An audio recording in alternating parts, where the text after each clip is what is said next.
Okay, so we're finishing up talking about the algorithm we just described, and kind of cleaning up. There's a couple things that I need to I think still to have like a fully justified proof that this thing exists.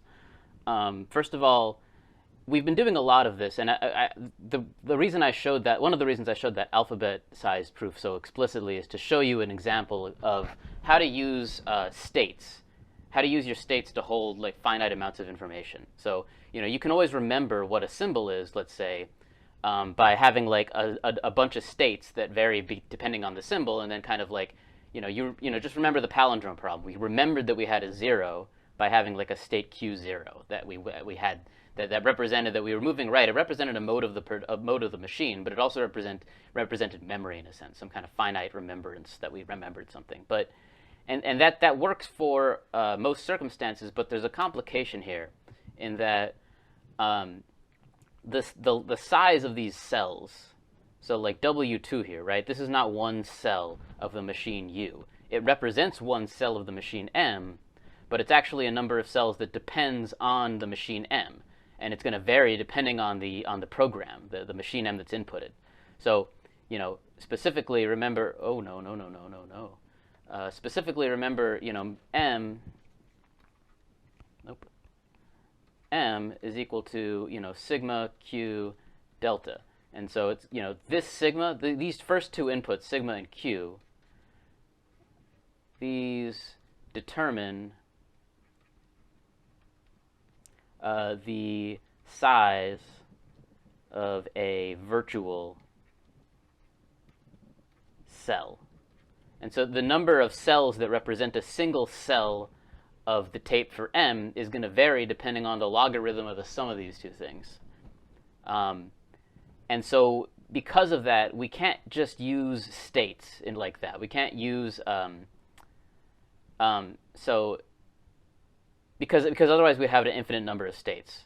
So let me go ahead and say like this is a very technical point, but I felt like I had to kind of say it. So can't just have states to count how far we need to go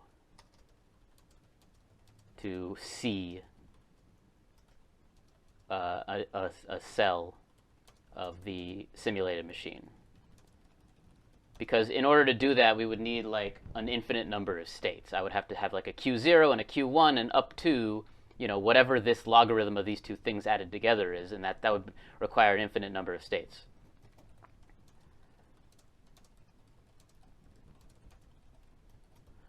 So to get around that, and there might be a more clever way to get around that. I started to think for a little while about like regular expressions and state machines and stuff, and then I was like, I don't care that much. So to get around this, this is the second reason why I said 3-ish tapes as like the number of tapes for a Turing machine. So far, everything I've done requires 2 tapes, 1 tape for the input and 1 tape to represent the configuration. So to get around this, can just have a third tape, which acts as a counter. So basically, I'm going to assume that we've already computed. So basically, if this, I'll put the tape above because the configuration is technically below. But remember, the input tape is going to look like sigma as a number, as a binary number, q as a binary number, the size of q, and then delta. What I'll do is on some ancillary kind of third tape that's just kind of a really cheap work tape. I'm going to basically initialize. This is kind of before the computation begins.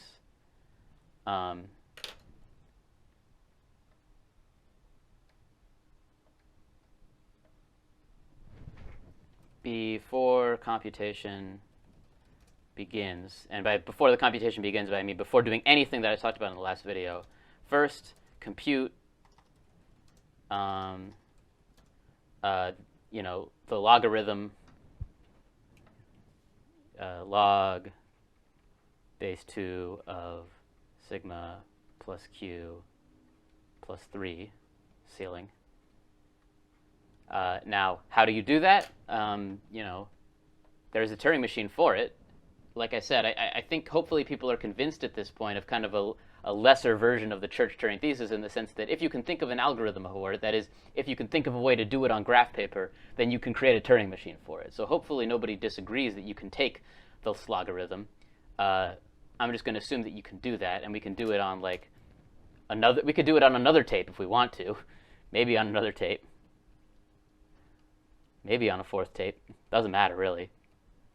It's up to you. I'm not going to worry too much about this for reasons I'll get into in a minute. Then print 2 copies of that many zeros on this tape.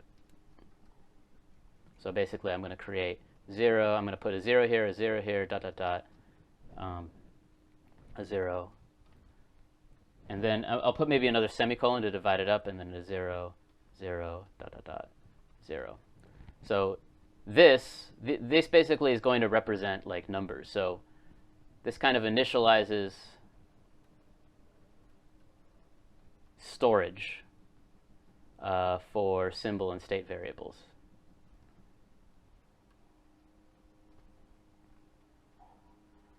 So for instance, this, I can say that, okay, this block here represents a symbol, and this block here will be a state.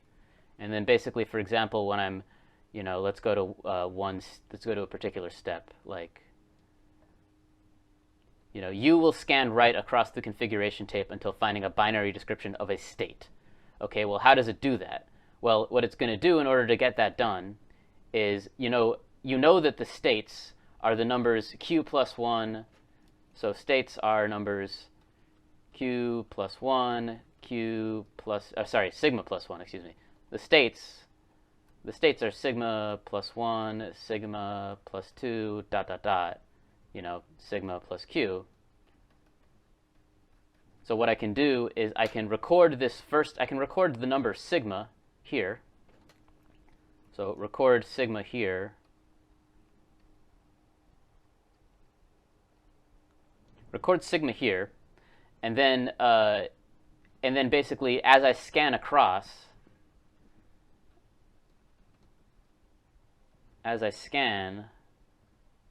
record what I'm scanning until I fill up this kind of block. Maybe I'll put like a triangle here to detect that I filled in a full block, and then once I filled in a full block, you can compare.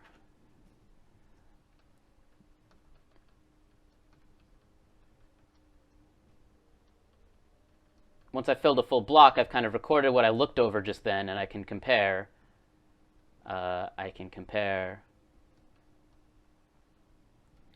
And see if that number is greater than what's on the left. And so then, if this number that I recorded here ends up being bigger than the number I recorded here, that is the size of sigma, then I know I have a state. And so that, for instance, kind of solidifies how exactly I do this step here, where U scans right across the configuration tape until finding a description of a state. I can use this kind of variable recording technology to do that. And I can do similar things with these 2 blocks in order to double check that. Let's go ahead and go through the other ones. So it then double checks 2 cells to detect the cursor symbol. It doubles back 2 cells to check the cursor symbol. Well, once I've gotten to a state here, I can double back and double back again, and that's easy to do with these 2. And then I can record, the symbol here once I know that this is a state. By basically I can move through this. I can move backwards through my state, let's say, as I move backwards until I hit the triangle, and that's how I know that I've gotten across the comma. So I can just move back on my states while I move back on the other tape 2 until I've gotten across the comma, and I'll know that I've gotten across the comma when I hit the semicolon, and then I can go back again and record what I've seen here. And I can do that with a finite number of states. And then I've kind of solidified how to do that step. And you can see how this you can justify how to do all of this explicitly now with our kind of extra string to record variables, essentially. Um, now, again, there's even that, like comparing. I would need to make a Turing machine to compare one binary number with another. Can I do that? Well, I haven't told you how to do that, but if you can do it on graph paper, then you can do it on a Turing machine. So again, I'm sort of invoking the Church-Turing thesis in a few places, but you're hopefully convinced that this is all feasible. So, I wanted to mention that. That's why I said 3-ish tapes. And now what I want to think about is the complexity.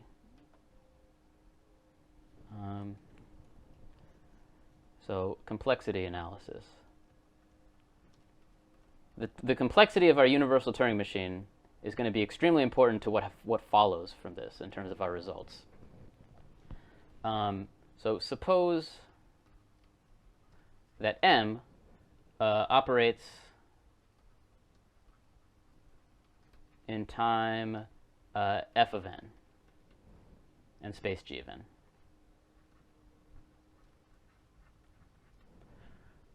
What we care about is how fast our universal Turing machine simulates M as a function of the input. So what we care about, we have to be careful with what we specify that we care about. What we care about is specifically how fast u of M semicolon x simulates M of x as a function, how it runs as a function of x. Let me go ahead and say it like this. Runs as a function of x only, right? Because when we think about the complexity, we're thinking about f of the length of x. I'm saying like how fast does my my machine compute the thing as a function of the variable, as a function of the length of the input. And the input here is x, not m, right? M is a constant. In fact, let me go ahead and, this is so important that let me go ahead and say more about this.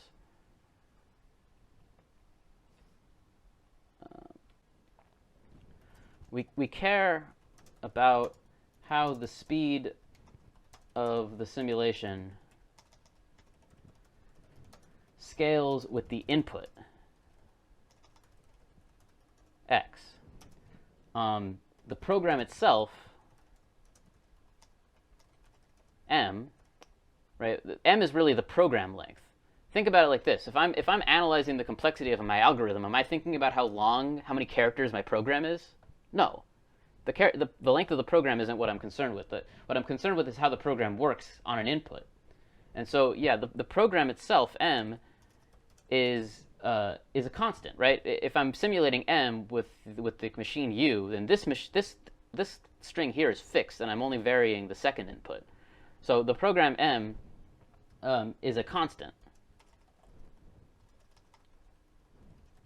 And only creates a fixed constant overhead. And so, what I mean by that is that I'm going to have things in this algorithm that I made up here. This algorithm works based on x and m. It's going to do stuff based on m. It's going to do stuff based on x. And I'm going to have to figure out what stuff it does here based on x specifically. And I can ignore everything that it does on m if I'm analyzing the complexity. Because that's just constant overhead. That's not going to, it might be a lot. I might be doing quite a bit of computation in order to do the simulation. But in terms of, I'm really concerned with how the simulation does kind of as a function of the length of x. So, for example, let's think about what I have to do here. So let's tally it up.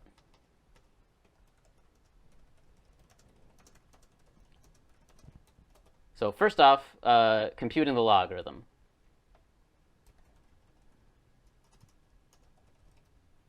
Maybe I'll just go ahead and type.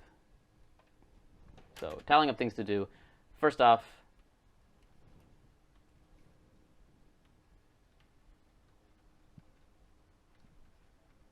it's computing the log base 2 of something. Sigma plus length of q plus 3 ceiling. How long does this take? I don't care, because it doesn't depend on x.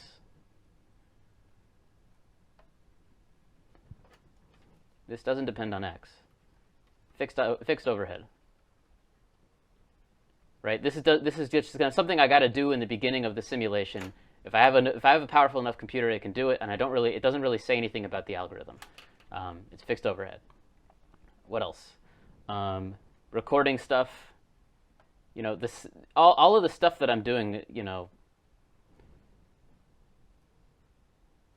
Looking up delta instructions. That's another thing I have to do. Looking up delta instructions. Right? My instruction set might be extremely long, but it doesn't depend on x. Fixed overhead. It doesn't scale with x. Swapping characters. Now that depends on x, assuming that I need to move around kind of a fixed distance, like a distance that depends on x within my configuration. So for example, if my configuration gets really long, and my configuration length obviously is going to depend on x, if I have to move like all the way to the left in order to do something, or all the way to the right in order to do something, then I might have some overhead that matters. But do I? Do I actually, in order to do these swaps? No. All of the swaps that I do, all of the swaps and all of the erasings and replacings of blanks, they all happen 1, 2, 3, 4. They all kind of happen within 5 cells of each other, no matter what x is. So everything I do is local. So swapping characters, replacing stuff, replacing characters, all happens locally. What I mean by that is that it's sort of like the virtual tape is sort of moving while the cursor stays still, instead of the cursor moving and the tape stands still. So swapping characters and replacing characters all happens locally. Doesn't depend on x. It does depend on the machine. It depends on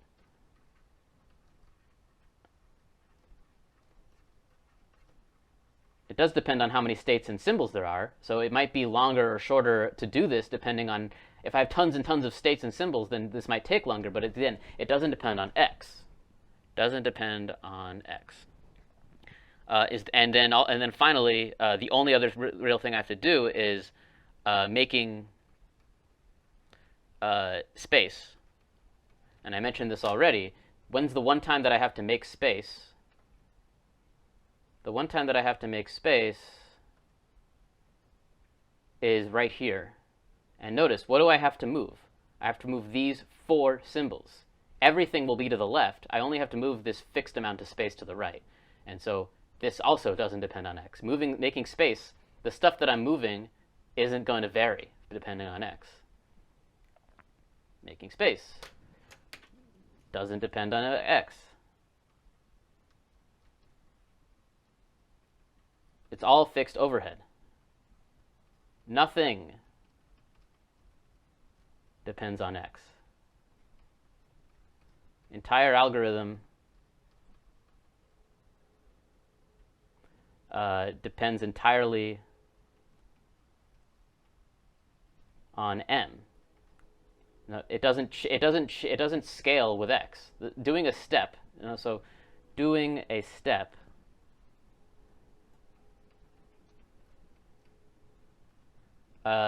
takes the same amount of time.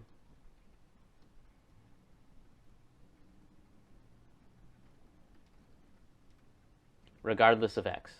Regardless of length of x. It does scale with the length of m, but it does not scale with the length of x. And so,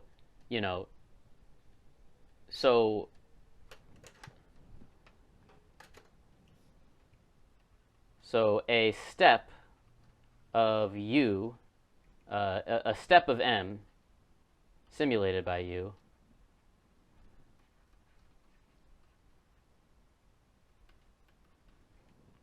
takes, c times c steps for some c, which is a function of m.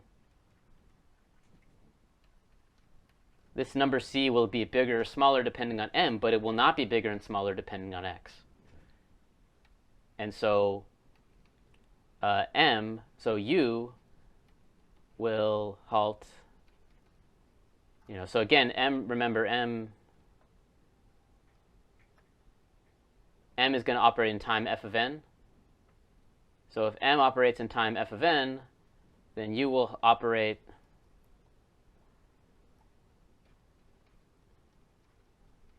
in time m times f of n, which is still O of f of n. And obviously still the same amount of space. It doesn't use any more space. My computer's really getting laggy here.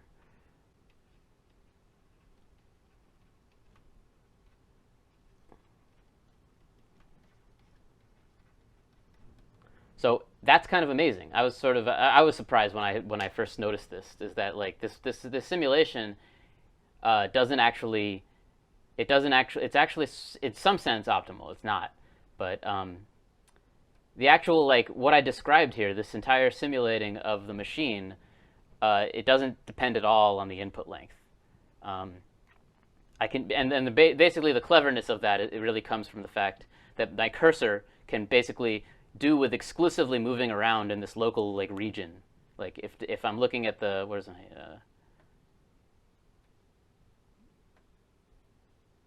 my original, it really all comes down to the configuration of my coding. Oh my god. It really all comes down to the configuration of my coding, WQU. Because of the way I've done this kind of cleverly, my cursor can just stay around the same 5 like virtual cells. It never has to make any long treks across the configuration. It can stay in the middle and do everything it needs to do. And that's really why I get away with this. Now, unfortunately, there's still a problem.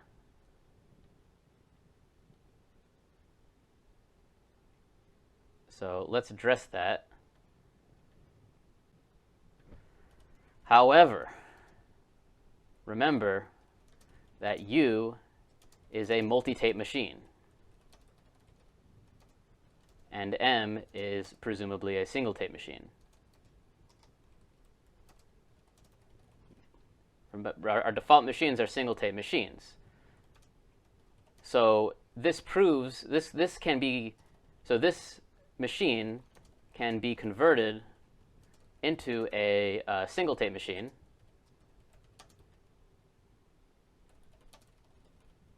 But with efficiency but with a parabolic efficiency loss.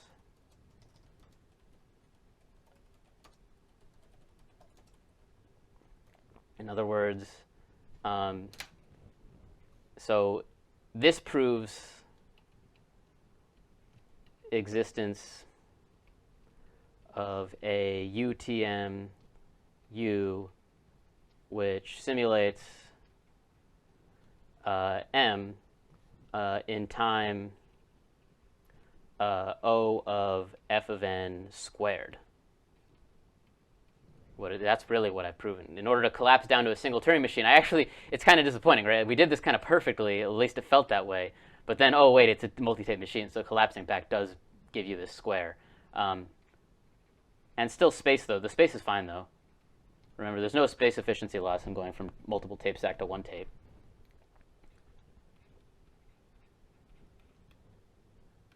And so, yeah, so our UTM operates in time O of f of n squared. Now, currently, can you do better than this? Yes. So currently,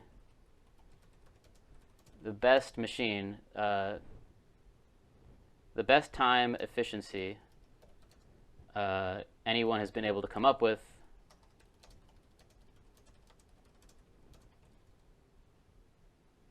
is a UTM which simulates M in time O of f of n log f of n. Put your favorite base here. It doesn't matter. This is the best known time, and that is better than this. this is the fastest known universal Turing machine. I have no clue if this has been proven optimal.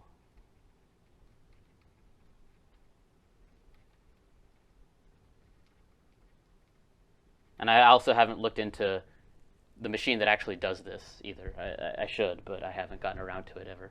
So, I mean, it is going to be important that we note this. The machine that we worked isn't as good as the best possible machine, but it is kind of an easier machine to construct, so I thought it would be the better idea. So we did it. We constructed a universal Turing machine, and we're really kind of done developing the model. I'm going to kind of state now a couple of important facts to go.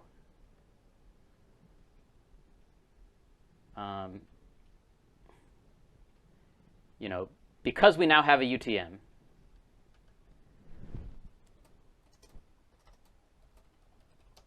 we have built a UTM.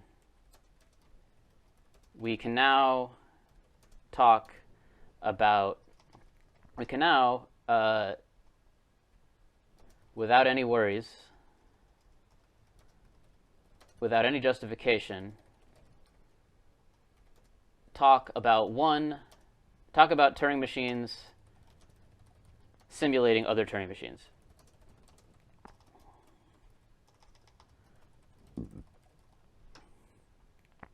Running subroutines is one thing, but this is actually more powerful. This is actually something kind of different. We can just kind of we can say, like, I can describe an algorithm, I can describe a Turing machine in terms of simulating other Turing machines. I can say simulate this and then do this, essentially. And that's something that we're going to make a lot of use of. And in fact, this fact that I can do this is so powerful that we're not really going to draw much tape from now on. We're sort of done. Now that once you make a universal Turing machine, you don't really have to look directly at Turing machines as much anymore. We just have a model of computation that we can talk about kind of in the abstract. And so that's why I kind of said this was a season finale, is we've gotten comfortable enough with the model that we can sort of ignore the model now. And you'll see what I mean as we go. But this is a big step. We're really finally ready to get into the philosophical meat and potatoes of these lectures. Things are going to get a lot more interesting and a lot more fast-paced from here on out. So if you made it this far, I commend you. I think that you will find it rewarding that you did get this far. So starting next video, we'll start talking about recursive enumerability. We'll start building towards the halting problem. I think you'll find some really cool stuff all over the place there. So see you next time.